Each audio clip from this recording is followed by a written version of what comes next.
Warning, this is Jake's first walkthrough of Katawa Shoujo, and has no idea what to expect. But upon saying that, some content may be inappropriate for kiddies. Previously on Katawa Shoujo. Heart attack! One-eyed chick, classic pink-haired girl with glasses. Right here, she's deaf. Right here, over bubbly laughingness. He's got a scarf, that is top, and it's Gryffindor colors, that is awesome.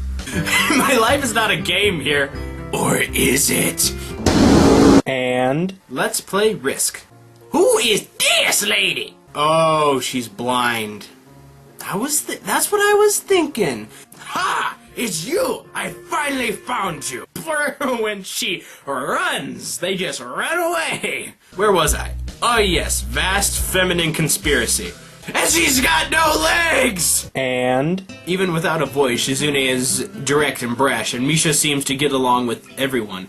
On the other hand, Lily is soft-spoken and relaxed, while Hanako seems to be the shyest girl I've ever met. Polar opposites. Is she eating with her feet? That is top! Like the color when you wake up and you know that you saw the meaning of life in your dream but can't remember it? What does that even mean? And you're naked. Happy day. You're right, the difference between us is like heaven and hell. Oh! Snap! Crackle and pop! And it's not hard to guess which one you might represent. Oh! It's a tempest, it grows. The question of the day. Did Hanako indeed? Was she truly looking for Lily, or did she just come to see me? and our story continues. Hey, everybody out there in YouTube land, Jake of the OneManBand is wearing a Darth Vader Mickey hat. It's been a long time since I've played some Katawa Shoujo. It was a good vacation, but now I'm back, so let's dive right in, shall we? Adhering to the nurse's nagging voice in the back of my head, I set my alarm clock to wake me up early enough to go jogging again. Because that will be fun. I made a promise, and I'm going to keep it. Besides, Emmy is bound to rat on me if I don't show up. But it's not all that bad. Go to sleep, young Jedi. Do do do do do do do do do do. Katawa Shoujo, bo do do do do. We're sleeping. Shut up! Alarm clock. My morning alarm goes off and I flail about uselessly for a while until I remember that I decided to give morning runs another shot. I don't know if this was my greatest idea, but I'm determined to keep going. This is all about my health, after all. Who needs health? Well, you do if you're in a video game and you're low on hearts, but that's beside the point. Sure things haven't been great lately for me, but that hasn't made existence so intolerable that I'm not going to try everything I can to stay healthy. Besides, it's all about addressing some kind of control over this thing, right? If I can manage that, well, I can manage anything. Like a store? Be a manager of a store? Manage it? That'd be fun. At least, that's what I keep telling myself. Once again, it would appear that I'm not alone in my run. Emmy has apparently been here for some time. It looks like she's already worked up a good sweat. Just when the hell does she come down here anyway? She probably doesn't sleep. She doesn't sleep. Oh, it's you. Yes, it's me. I'm surprised to see you again. What's that supposed to mean? Why is that? Well, not many people actually manage to come back for a second try. She frowns, seemingly annoyed by a passing thought. Like the rest of the track team, for instance. Still, it was only supposed to be on a volunteer basis, but it's not that big of a shock. And I guess it's pretty early in the morning. A shrug, and suddenly it appears that she's forgotten about what she was talking about. The frown disappears entirely, and she seems to snap back to her positive train of thought. So come on then. What? You're here to run again, right? Well, yes. So come on! I'm not gonna be able to keep up with you, girl. You have robo-legs. I find myself suddenly grabbed and yanked onto the track. Things seem to be set on mirroring yesterday's run. That is, I seem to be struggling while Emmy moves like with an effortlessness that I find it's increasingly bothersome to be so easily worn out. I thought I should be patient, work toward things gradually, but a girl's kicking your butt at running, so, you know, his esteem is going down. It's difficult to stay positive about this. We round the track and start on our second lap. Man, you can barely do one lap? I mean, I'm not the fittest guy in the world, but I can at least manage that. She seems to have grown impatient keeping pace with me and begins to pull away.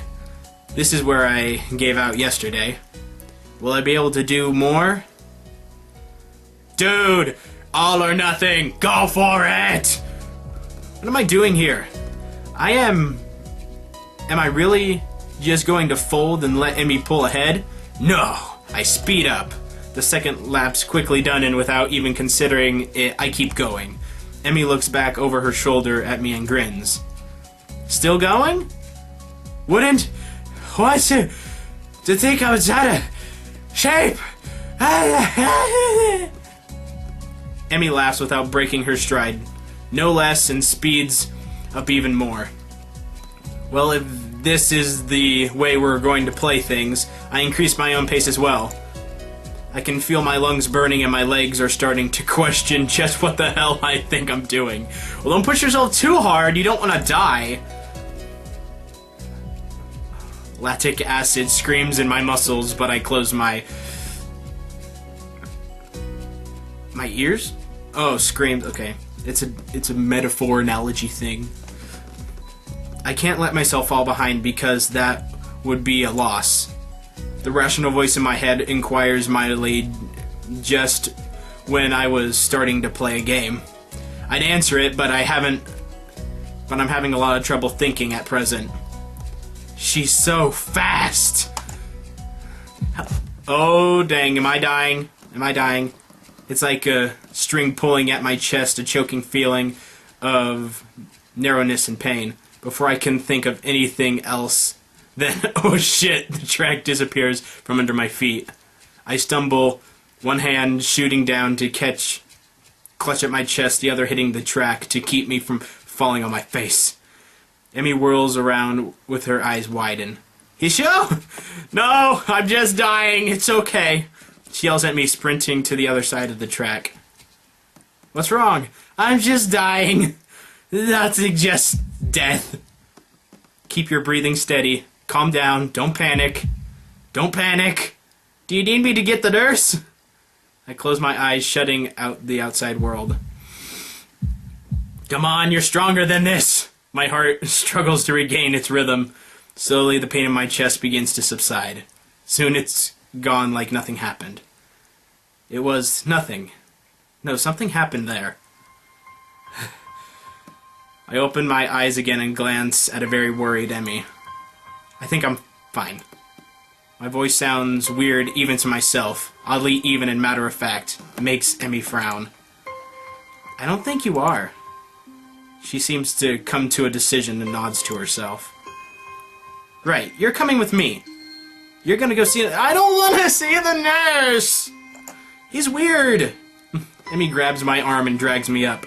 I feel a bit wobbly, but I refuse the shoulder Emmy offers for support. Honestly, I'm a little ashamed by my own weakness. I'd really rather not have Emmy concerned about me, but it seems to be too late. That's what friends do. They worry about you. Heck, I'd really rather not have anyone concerned about my condition, though at this point it seems to be too late for that as well. I'd like to be able to deal with this whole thing on my own, without being a bother to anyone else. But you can't! This is what this graphic novel's all about, is that you don't need to be alone. You need friends to get through the day, to survive. Well, I'm wishing for things I'd rather not have this condition in the first place. Nurse! Emmy crashes into his office without knocking, but it doesn't alarm the nurse in the least. Good morning, sunshine. What's that? Sunshine? Anyway, he calmly sips at his coffee mug, but lays it down after following Emmy's gaze to me looming in the doorway. Hisho, what brings you here? We were running and he stumbled over and started grabbing his chest, and I thought I'd come and get... Easy there, Emmy. Calm down. It's kind of cool how they have it go and then it just instantly skips to the next one. Hisho, what happened? I don't know. We were running and then my chest started hurting like that time before, but it went away after a few seconds. It was just a flutter or something. The nurse frowns as if to say that just a flutter is some kind of oxymoron. I didn't mean quite this when I suggested to get some exercise. You got to be more careful, Hisho. I was being careful, but nothing. Oh man, I don't think I should have pushed myself. Come to think of it, I really got into a race with a member of the track team. Doesn't seem as well reasoned as I thought it would. You just what? That is, I was racing Emmy. Emmy, is this true? Emmy fidgets, looking adorably contrite. Well... Finally, she can't seem to bring herself to say it aloud and merely nods. The nurse sighs and rubs his forehead with one hand tiredly. Emmy, you've got to be more sensible to the limits of others. I don't know if he told you, but Hisho has a bad heart, and getting him to race you was incredibly irresponsible. Actually, I started it. That's right. Own up to your mistakes. The nurse is stunned by my statement. You what? We were just running and Emmy started to pull ahead, and so I sped up to catch with her. That's all. Come on, friendly game, whatever. The nurse stares at the ceiling, mutters a prayer of patience to some god or another, and looks back down at us both. So you're both stupid. Yes! Incredibly. That's a comfort, I guess. Now come on, Hisho. You got to make sure your heart's not going to explode or something. I doubtfully obey. What is that? What is that on the computer screen? What is that? I don't even know. I dutifully obey and follow him to the adjacent room where we ascertain that I am, in fact, not going to keel over and die. So how does it feel? I don't know. Nothing much. Tired. But it might be just from the exercise. You should stay here for a few hours and rest. We'll see how you feel after that. I'm not going to object, so I lie down on the infirmary bed. But you were just asleep.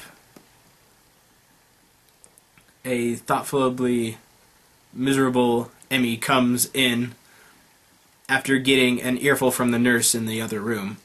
I couldn't hear what he said, though, through the closed door, but I'm sure it wasn't pleasantries.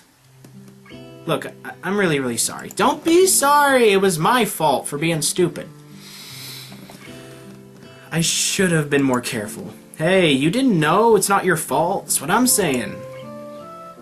She looks awfully down and sorry, and my reassurance doesn't do anything much to cheer her up. I want to make it up to you. Okay? What do you have in mind? Again, with that decisive nod.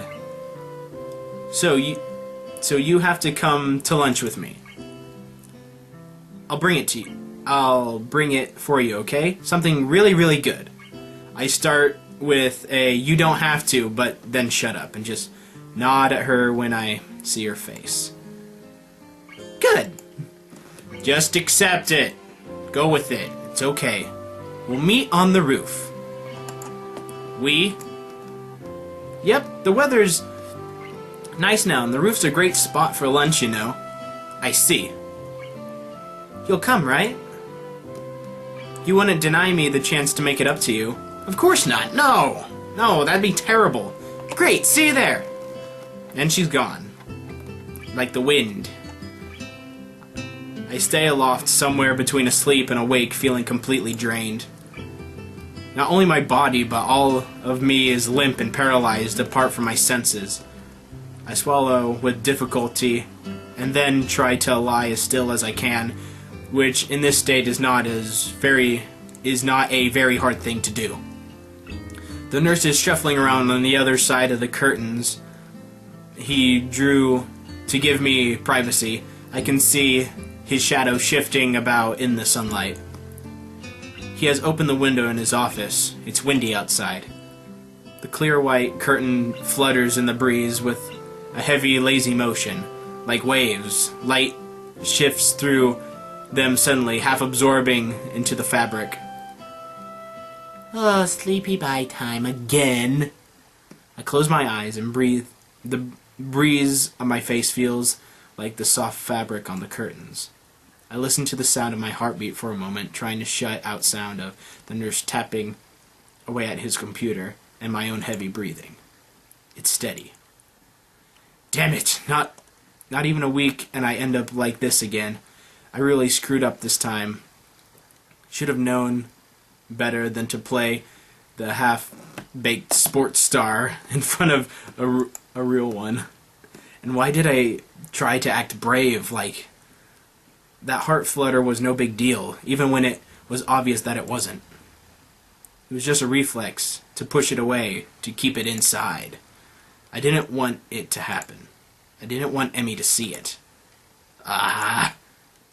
Stupid, stupid, stupid! I have to be more careful, or I will end up in the hospital again, or worse. ... That's Shizune's line. She's not here. Hopefully. Knowing her, she's probably going to burst through and ask where I've been. That's my final thought before I give in to the tiredness.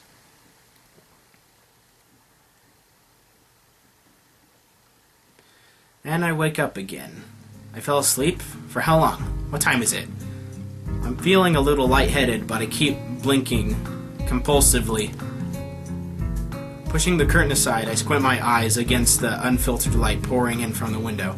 The texture of the canvas feels nothing like the wind did before. The nurse looks up from his work, sitting exactly where he was before. How are you feeling? I can't really tell, so I don't answer anything. I feel kind of groggy from falling asleep at such a weird time. Hopefully I don't look too weird. Man. What time is it? Me croaking the question to gain some orientation. The nurse looking at his wristwatch before answering. It is? Sometime. Things seem to be happening in slow motion. 10:15. I try to think for a moment what that means, but I'm not really sure. You didn't answer my question, Hishio. Oh, fine. Climb down from the bed then, and let's see how you're doing. Don't. I try to do exactly that, only to sway dizzily when I move too fast. The nurse moves to support me by the arms and sighs. Stand up too quickly is what I was going to say. Just sit there. I'll check your pressure to make sure. Blood pressure, that is, for anyone who didn't know. My good intentions sure lasted for a long time. I shut up, embarrassed with myself, while the nurse gets busy with an old-fashioned contraption in my arm. After a couple of minutes, he puts it away, looking neither pleased nor unhappy.